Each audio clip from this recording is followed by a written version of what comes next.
Welcome to the Silent Thinking Podcast, a space to slow down, breathe, and reconnect. Today I'm reading from When the Psychology Professor Met the Minister by Dave Roberts and Patty Furino. Just listen and let the stillness support you. Epilogue. Monday, December 21st, 2020, was the day of a great conjunction of Jupiter and Saturn, when these two planets appeared almost joined together, forming the Christmas star. This great conjunction marks the first time since 1623 that they have passed this close to one another in the heavens. It was the first time that these planets had been together at the beginning of the sign Aquarius since 1405, during the Great Renaissance in Europe. This event signals a major change on Earth, compelling us to embrace the Aquarian mindset, a world where peace, love, compassion, understanding, and inclusiveness become our guiding principles. It is essential to connect with nature, honor the planet on which we live, and embrace a more holistic society. If we can effectively become caretakers over the Earth, we can become effective caretakers for each other. Richard Louv has authored several books describing how healthy physical and emotional development is achieved by connecting to nature and animals. He states, "The future will belong to the nature-smart, those individuals, families, businesses, and political leaders who develop a deeper understanding of the transformative power of the natural world and who balance the virtual with the real. The more high-tech we become, the more nature we need." We are stepping out of a time in our country's history where difference polarized us, individually and collectively. We can choose to create a world of our own making. Visionaries like Neil Peart and Chris Munch teach us that we have free will to determine the type of world that we want to live in and the types of people that we would like to be. In the aftermath of insurmountable life challenges, we can choose to permanently wallow in the muck or work through our challenges. We have free will to determine how we treat those around us. Do we want to be the Tasmanian devils, wreaking havoc and chaos at every turn, sowing this divisiveness among our fellow human beings? Or do we wish to be peacemakers, building alliances that transcend differences in ideology and/or skin color, creating a feeling that we are all part of something greater than ourselves? Every choice we make and every behavior we engage, it has natural consequences attached. In spite of our differences, Pat and I came from two different worlds, but created an alliance and friendship based on the Aquarian mindset. Embracing our differences allowed us to take the best of both of our worlds, sharing an integrative perspective and resources we believe can help those navigate during times of challenge. Many would describe my experience with Patty on Long Island as a psychic reading.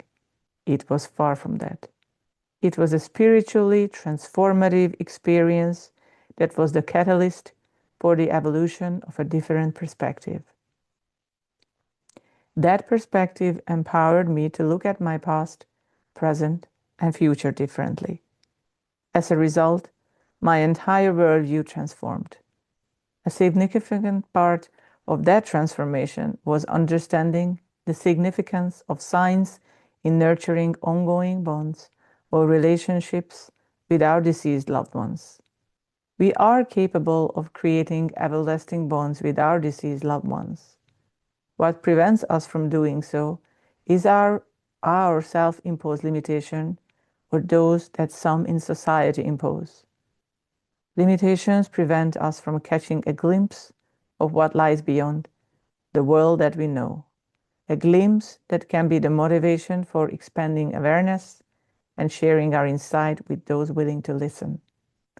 It is crucial that therapists and healthcare professionals not dismiss experiences their clients describe with signs, messages, and dreams because of personal beliefs.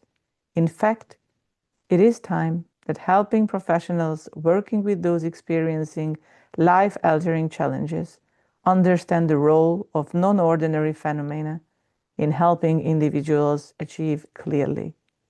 Armed with this knowledge, they can effectively guide their clients to make informed choices while not compromising their personal beliefs.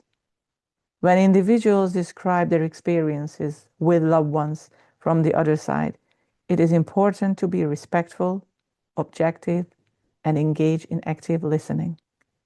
Though we can consensually validate a person's subjective experiences with non-ordinary phenomena, we can assess their impact by asking 3 key questions. Did you feel a shift in your energy after the experience? How did this experience change your perspective about what happens to us after death?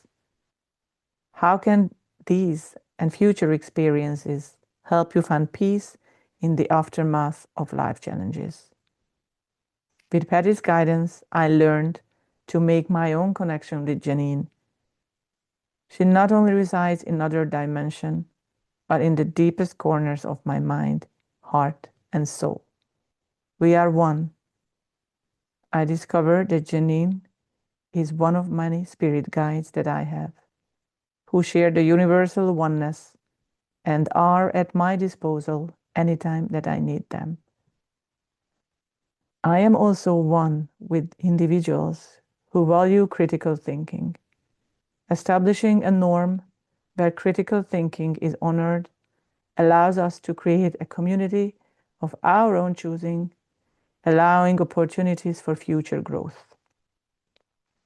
A community where human potential is valued over human limitation. When we come together for a common purpose, we become whole individually and collectively as a society and culture. The spiritual transformation that manifested in Long Island is ongoing today. I believe that everyone and everything has something to teach me. Because of my newfound perspective, I feel blessed for what I have in my life as opposed to what I don't have. Don't get me wrong, there are moments and even days where the pain of my daughter's physical absence is as intense as in early grief. But today, those moments are less frequent and more manageable. I also realize that the emotions of my bad days can teach me as much as my joy experienced on good days.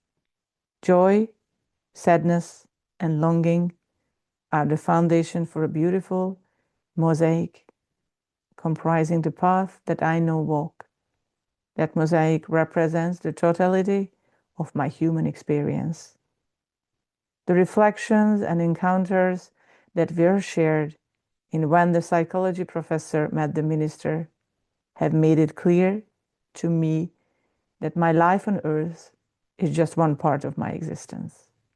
We are eternal. We will go on in another form of energy.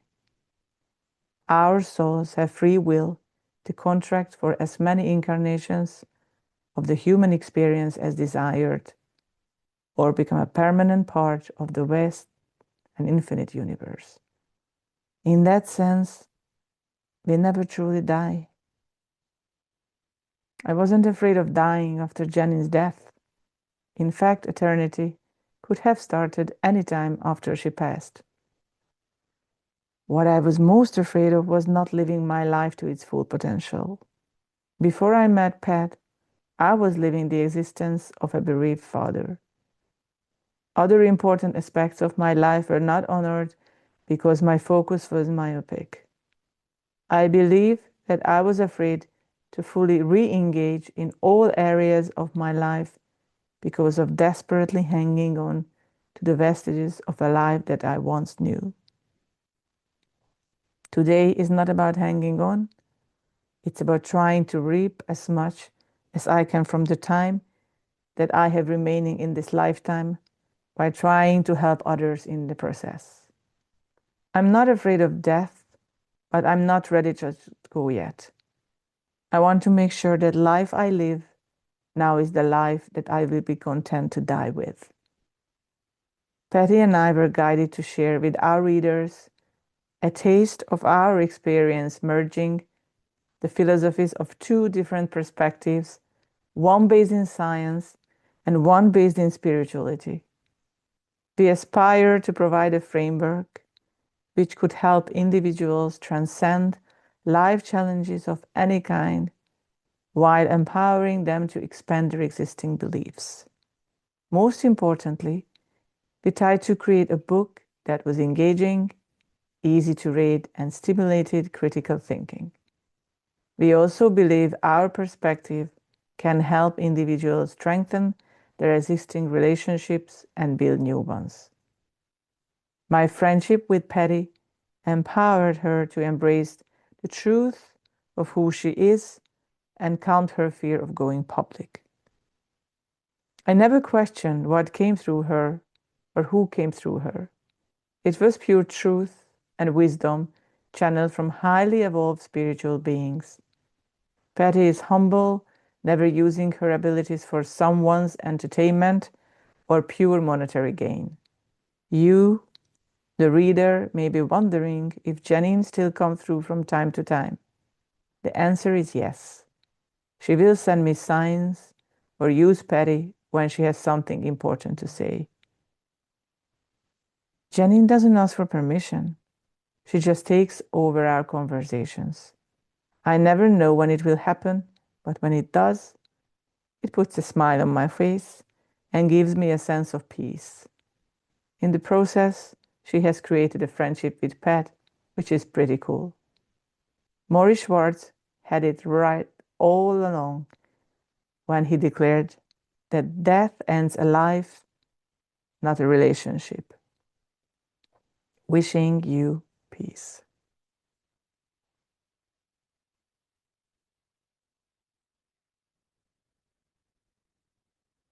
Thank you for sharing this quiet moment with me.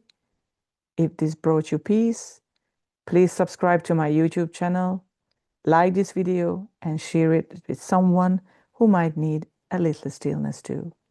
Until next time, keep listening inward.